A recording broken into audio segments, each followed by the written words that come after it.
Hello, welcome to the Roundhouse podcast with Paul Solentrop of Wichita State University Strategic Communications. Thanks for listening. Our guests are Katie Zimmerman and Ashleigh Houlton. They are assistant coaches on the Wichita State volleyball team. The Shockers, they are early in their spring practices. They'll start their spring scrimmages in March, and they'll face schools such as Oklahoma, Kansas State, Kansas City, Missouri. Those will all be on the road. Katie and Ashleigh are both in their third seasons on the coaching staff at Wichita State. Shockers went 26-8 last season, 15-4 in the American Athletic Conference, and they won 5 matches in the National Invitational Volleyball Championship. Won that title with a sweep at UTEP. So, Katie, I promised you a victory lap for the NIVC as we were preparing for this podcast. Top memory from those 5 matches.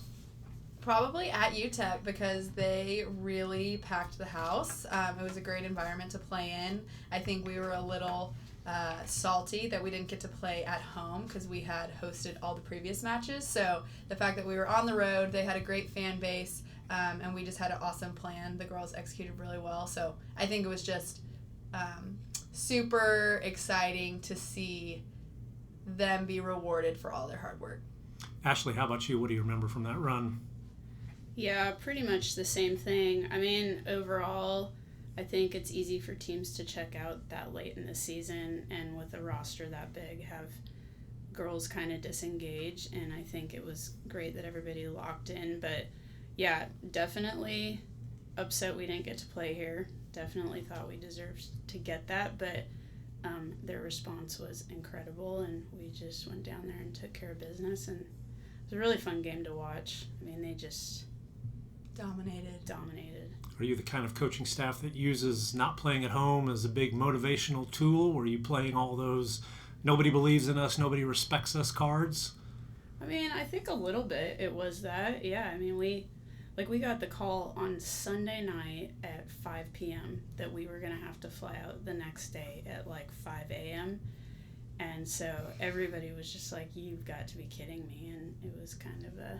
And we had already known we were in. We played the previous day. Yeah. So also, you can't beat our fans and our facility, our atmosphere. So I think we did use that as like, this is showing that in the future, like we should have been at home. I also was 37 weeks pregnant, and so our girls were like, that is not okay. So I appreciate that. They helped me out. They had your back. They had yes. my back. Fans did show up for those 4 matches at home. That was nice to see. You mentioned how motivated was the team going to be to play in these kind of tournaments. And on the basketball side, I think we've seen both cases, both sides. Why was this team motivated? When did you know that, okay, these people want to play in this and they want to do some good things? I think we had girls that have been around for a long time, and I think they wanted to finish well, for each other, and then the younger girls kind of wanted to help piece it together for them. Right? Yeah, and every year Lambeau talks about like how each week teams just mentally and physically like drop off. They're just kind of checked out. And when we were at the end of our conference season, like our girls just weren't done. Like they were still competing really hard. Like we were still rising, I guess. We hadn't peaked yet. So I think that's when they made the call of like, yes, let's do this. And they just really bought into, this isn't just another opportunity to play a game. It's like, we're going out to win this. And they did exactly that. So it's kind of fun that like even just our administration here allowed us to do it. So you get 5 more matches against good competition. You get extra practices. Katie, how does that help the team going forward? I think they just now have an expectation of what like this program should be. We always want to be in postseason. We had a very long run where we were in the NCAA tournament every year, and so just to make it that's the expectation, and that's a lot different. That's a whole nother month of playing, of working your body and also working with finals, all of those things, staying mentally engaged longer. So it is a thing that when it's the first time, it's like that's new, and none of those girls had ever some of our transfers, but as a Shocker volleyball player, been in a postseason that long. And so yeah, I just think it's really important that this is the standard. Y'all know how to do this, and they're obviously excited to do that again. Next year we'll host a conference tournament, and so expectations and hopes are obviously for the NCAA tournament, but regardless, just continuing to play after conference. So the American Athletic Conference going to the conference tournament, Wichita State is in favor of that. You like that? And tell us why. Yeah, I mean, once again, our fans rock. Anytime I'm talking to our recruits or anything, it's like we have the best fans. We have the best atmosphere, facility, and so I think it's just a really special opportunity that our girls get to play another game in front of them. And then the conference tournament obviously is another opportunity to get a team into the NCAA, and so that would be great to have that just opportunity at home. Do we know the format, how many schools will be in it, that kind of thing? I don't think we know anything. Okay. Just with SMU leaving too, they're still reformatting our conference. Our whole how schedule. We're doing it. Yeah. Okay. But, yeah. All right, Ashleigh, so Shockers are in spring practice. Let's kind of set the stage for fans. What's the routine? What are you guys doing in spring drills? Well, it's nice. It's nice having a smaller group, actually. I mean, we're able to give all of them a lot of attention, and the group is great. Like, they really like being together. They do stuff together off the court, so the vibe is great in the gym, and that always helps. Just, we're all excited to get in and train. But this is when we do a lot of kind of positional breakdown stuff, individual breakdown, a lot more time spent on kind of technical emphasis and all that stuff. But it's great. The gym's still super busy, even with 13 girls, just the way Lambeau likes it, and they're working really hard, so it's exciting. Katie, is there an overarching theme or goal that you're looking at this spring? There's always lots of experimenting. Is there, maybe a particular position group or something that you're really, really highlighting? I think just if you would look at our roster, we had quite a few seniors, and a lot of our points for point have graduated. And so just bringing girls up to say, even if they had played, maybe they didn't have that load or that responsibility. And so we love our middle stuff. So a lot of M2 action is what we're working on. But then our pins are also getting just a ton of reps. And we have an incoming setter who has gotten quite a bit of work in already. He calls her Emily Hebert, which for all of our fans, what a great compliment. And so she's working really, really hard. But I think the theme of just being together, and our girls really are, it's a new group of girls that are speaking, talking, kind of taking charge. And so I think they're just really excited to have that opportunity, and being ready for the incoming freshmen to come in and just kind of having our culture exactly where they want it. They're doing a great job of that.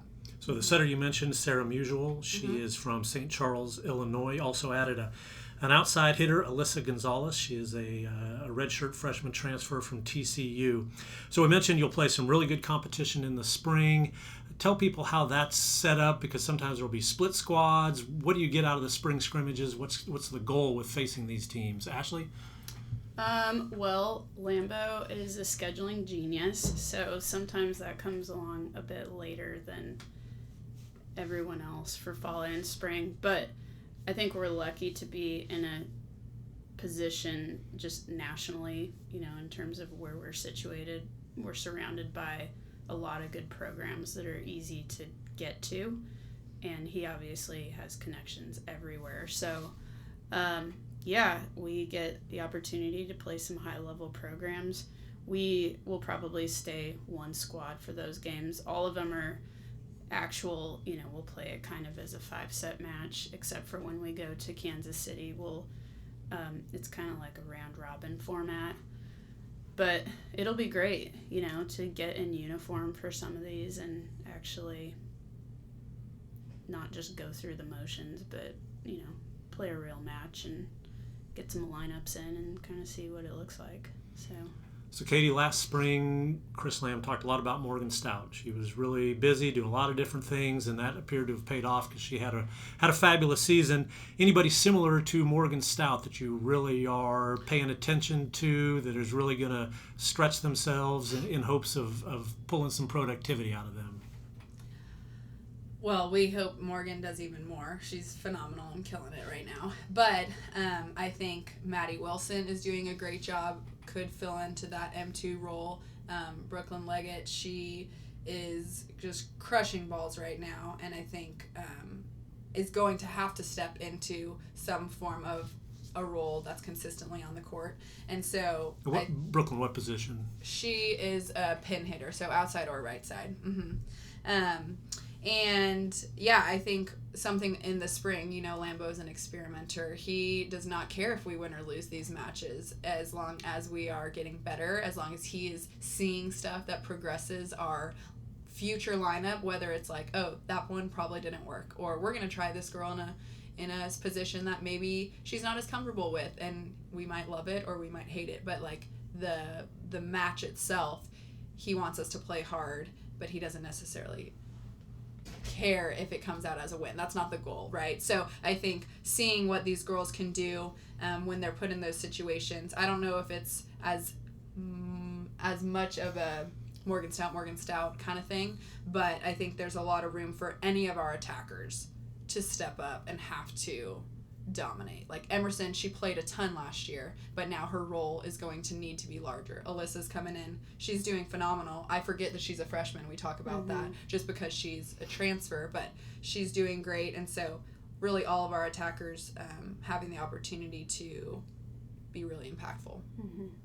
So now would be a good time to, I guess, reset fans on the roster. So Sophia Rowling had a fabulous career here, graduated. Natalie Foster transferred to SMU. Barbara Kohler transferred to Florida Gulf Coast. So we are looking to replace a lot of points from that team. How do you start thinking about the offense and working on that this spring? Well, I mean, the thing about Lambeau that is very different from most other coaches is when he looks at the way he situates a lineup, it's not as straight up as most coaches would kind of put players in a wheel.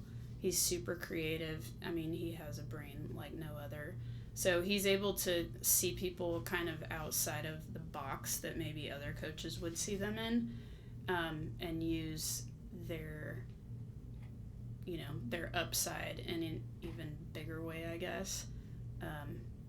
But yeah, I mean, and we're also going to add people that probably can come in and make a pretty immediate impact as well. So in the fall. Yeah, in the fall. So I think this spring is really setting a good foundation. I mean, I think we're going to be super highly productive. Maybe more. I think we relied on a couple people to be point scorers. I think we're going to be way more well-balanced, which is probably a much healthier way to kind of,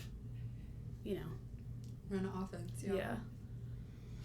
So we've mentioned the two newcomers that joined you for the spring, Sarah Musial, the setter freshman, and Alyssa Gonzales.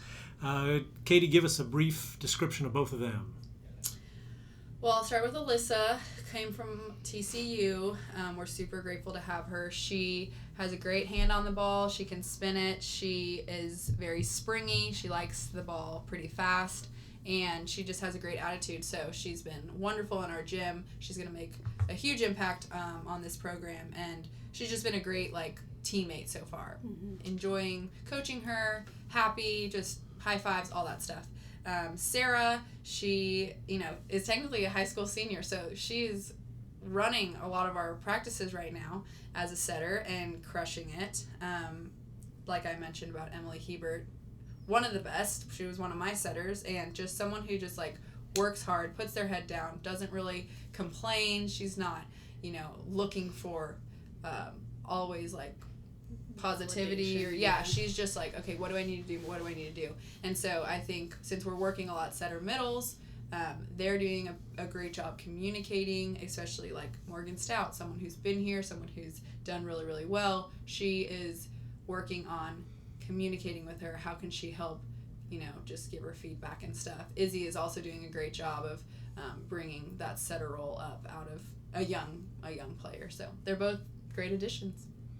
Emily Hebert was a setter on the 2017 team that won the American Athletic Conference, and the Shockers hosted the NCAA first and second rounds that year. So, Ashleigh, you work a lot with the Littles. They were a really good group in 2023. You've got 4 of them back.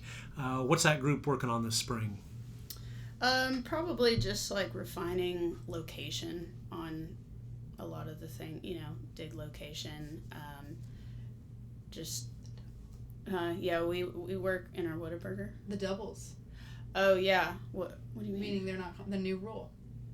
Oh, yeah. Well, I mean, kind of sadly, I guess, there's a new rule that they don't call double contact, like ball handling violations anymore, which will get kind of crazy. Yeah, you're going to have to explain that more. What's the impetus behind that? What's it going to look like for fans, I guess, is my question. It's changed a lot over the years. There was a point where, the ball could not have any movement on it, really, and then it was kind of a subjective thing, and now it's basically you can handle the ball however you want as long as it doesn't travel across the net that way. So if you want to throw something in the air that's wildly spinning and going every direction, it's totally legal. But that also means that we want our littles using their hands a lot more, so a ton of emphasis on them actually hand setting the ball instead of using their platforms to set when we're out of system and it's not coming out of a setter's hands. And they're doing a great job. Yeah. Doing a great job trying to keep our offense in system, basically, when we're supposed to be meant to be out of system. So keeping things fast to the pins, stuff like that. But what's the motivation for changing this?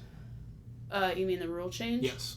I think it's probably just Lambo might have a different answer, but I think you've got older refs who have been reffing the game for so long a certain way, and so they call things really tight, and then you have another set of refs that are super liberal with how they view that call, and so everyone just yells at the refs. That's what the fans too. They see the ball spinning coming out of the center or anyone's hands, and they're yelling double. Even in our gym, that is eliminating people yelling when we're going back and forth, and so just throw it up. I mean, obviously, it is a skill. It is an art, so you want them to have the proper technique and stuff, but it's not going to end the rally. So hopefully, I'm guessing they did it to eliminate some of that, and then just, if they can play, they're going to play. Right.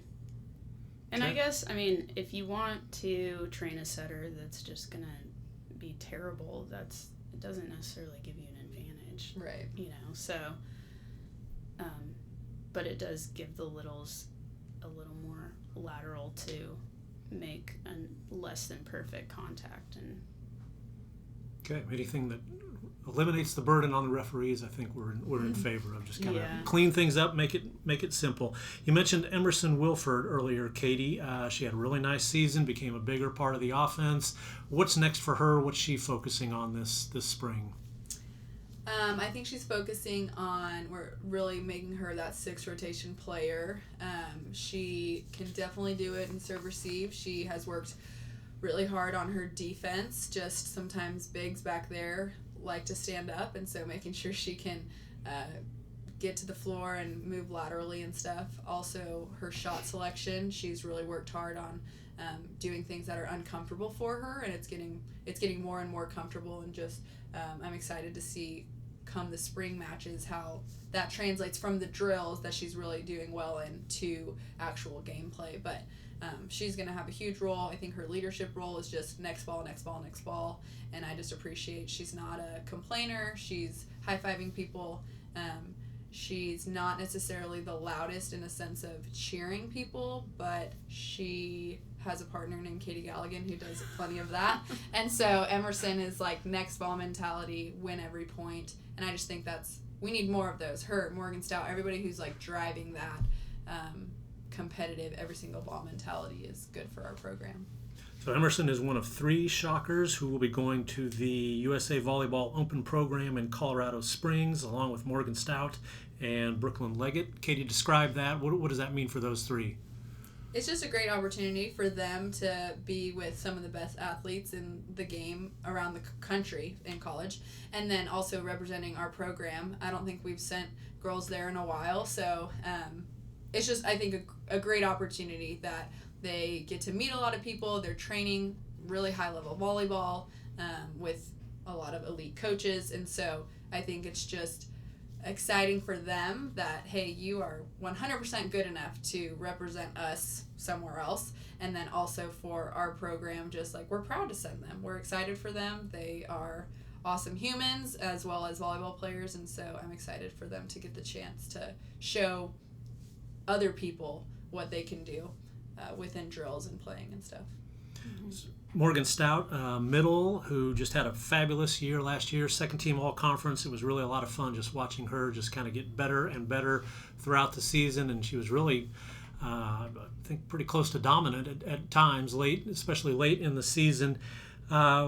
Take us through her season. What clicked, or when did you begin to realize, boy, she is really playing some high-level volleyball? Ashleigh, you can go first. Just kind of take us through your observations of Morgan Stout last season. Well, Lambeau spent, our whole spring last year at this time was kind of dedicated to developing Morgan as an M1 and kind of refining her ability to get her hand on the ball better, and just working that connection between her and Izzy.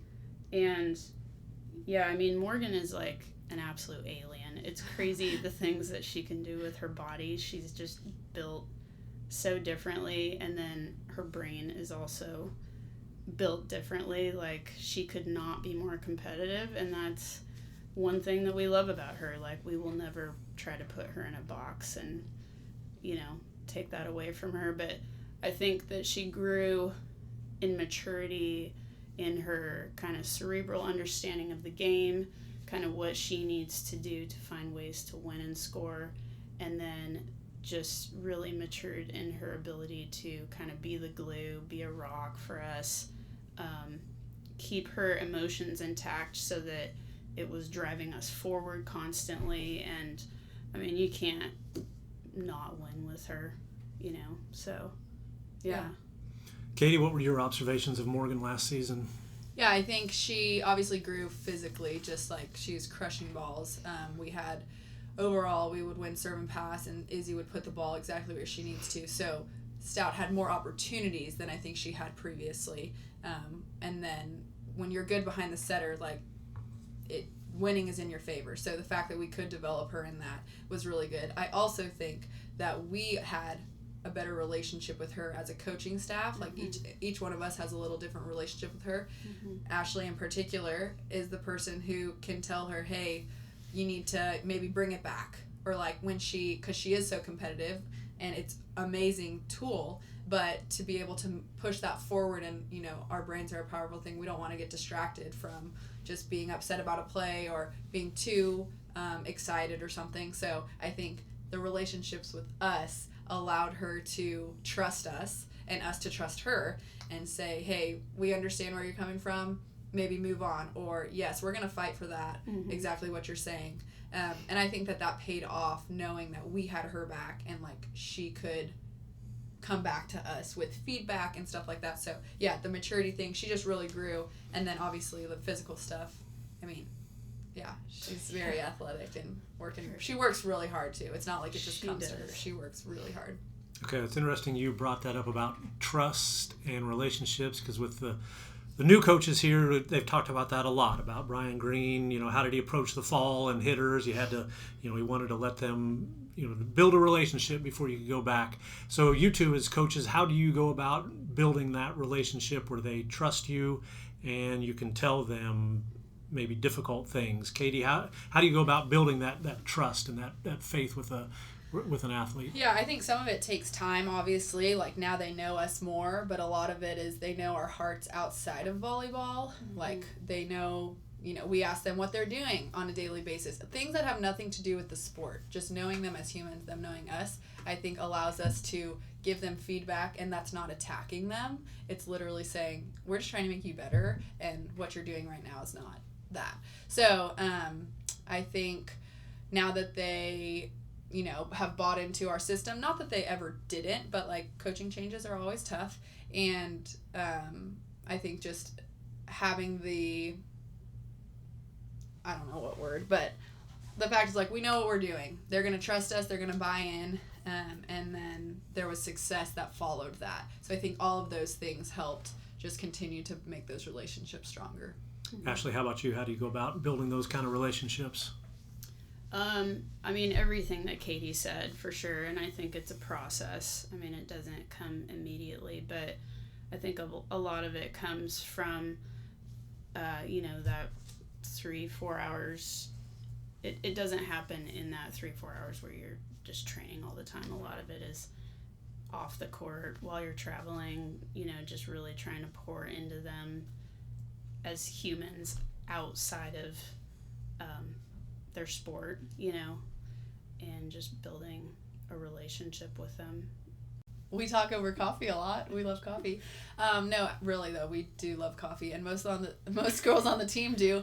But I thought that was something fun. Everywhere we would travel to, a lot of times we had some downtime in between our serve and pass and the actual match. So Ashleigh normally would find a local coffee spot, or there's always a Starbucks, and we would walk there from our hotel. And anyone who wanted to come it wasn't like a mandatory thing. But by the end, I think literally everyone came just to walk. And also, I think it was just a fun time to chat about life. Mm-hmm. Nothing to do with volleyball. So Katie, what's your go-to coffee order when you're at a coffee place? It really depends on the place and the season. But the biggest part is I love the toppings, meaning it needs to have whipped cream or if it's a cold drink, cold foam, flavored preferably. Okay. Ashleigh, how about you? What do you order? I drink coffee. I drink sugar. She drinks coffee. I drink literally black coffee, maybe with some cream in it. Okay. Ashleigh, do you have a favorite local coffee place that you go to? Ooh. Okay, I love Fairmount. I love, just sometimes they don't make the coffee hot enough. I like things hot. I like hot weather. I like hot coffee. So. And Fairmount is on 17th Street, right across from Shoc. campus, right next to the field place. house. Yeah, love that place. But Fairmount, 7 Brews, great. Coffee days. I mean, we have gone to every single coffee shop in this city. I can't wait to go to the new one. What is it, Pennant? They took over Leslie's Coffee. Oh, right. You sent me that the other day. We gotta go. Shout out to all the coffee places. Katie, what's your favorite place? I too love Fairmount, and there I get the Cafe Miel. Apparently, miel is Spanish for honey, I believe. So it's cinnamon and honey. Lattes, always lattes. Lambo also likes that. He calls it a meow though, and he will walk up to the counter and just meow at them. But they know our order now, so I don't think it's as weird. But yeah, it was weird for a minute. I was told to ask your best Chris Lamb story. I didn't know if I wanted to venture there or not. Can that do it? Calling it meow, or do you have another one that pops to mind, a recent one? Man, so many stories. Honestly, it's hard. Yeah, he's hilarious. I think we're gonna write a book because I've been saving stuff that he says. Yeah, writing down what he says. Yeah. Out of context, it's even better. It's funny, but his metaphors, his analogies. I don't have a specific example, but tune in for our book sometime. Good plan. That may just be a separate podcast. When you get that book ready to launch, we will have you back. All right. Shocker volleyball, they're early in the spring season. They'll start playing spring scrimmages in March, several different places. Katie and Ashleigh, thanks very much for your time. Thank you. Thanks, Paul.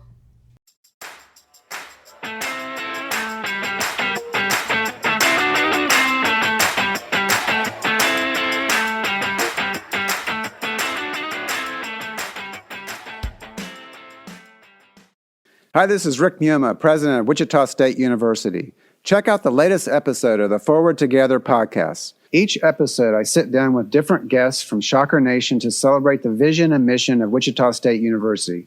Listen wherever you get your podcasts.